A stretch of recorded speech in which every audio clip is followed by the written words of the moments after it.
The monk was wrong. A teaching by Master Thich. Many people come to the temple with a very beautiful intention. They carry with them the weariness of life, unanswered questions, and quiet longings to find a refuge for their hearts and their imagination. The temple is a place of absolute purity, where those who practice are like saints, gentle in speech, pure in mind, and flawless in every action. Yet when they enter the actual life of the monastic community, they sometimes see things that do not match their expectations. They may notice that monks and nuns still have moments of carelessness, still make small human mistakes. Sometimes a word may be spoken without enough skill. Sometimes an action may fall short of what others hope for. From this, disappointment can arise. Some people even begin to question, if those who practice are not perfect, can the teachings they follow truly be trusted? But such a view, when examined deeply, is like seeing a single withered leaf on a branch and quickly concluding that the entire forest has died. In a vast forest, there are green leaves, yellow leaves, tender new buds, and leaves slowly fading according to the law of impermanence. The presence of one withered leaf does not diminish the life of the entire forest. In fact, that cycle of arising and passing away is itself the natural expression of life.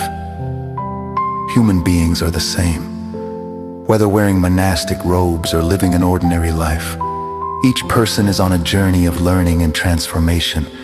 No one is born instantly becoming a saint. Monastics are also human beings. They carry habits from the past, patterns from their former lives, and they enter the path of practice precisely in order to gradually transform those tendencies. If someone comes to the temple expecting to find perfect angels, that may simply be a misunderstanding. A temple is not a gathering place for beings untouched by the dust of the world. It is a place where human beings sincerely learn how to let go.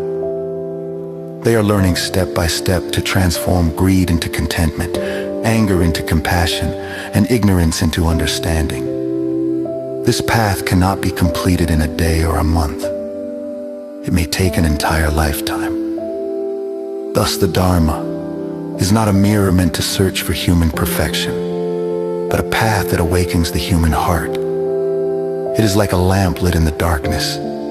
When the lamp is first lit, the darkness does not vanish immediately. But little by little the light spreads and things become clearer.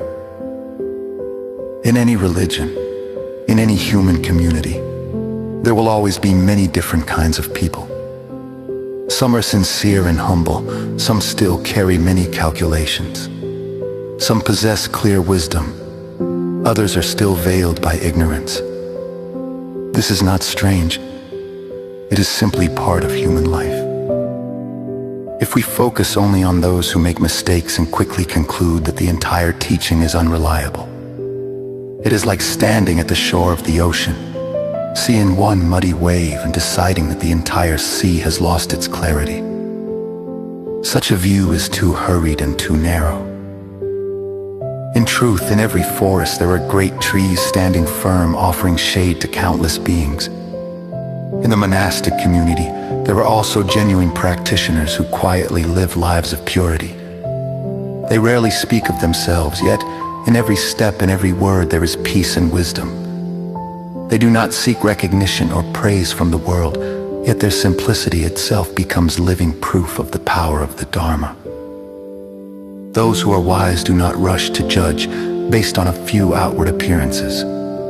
They know how to pause, to listen, and to look more deeply into the nature of things.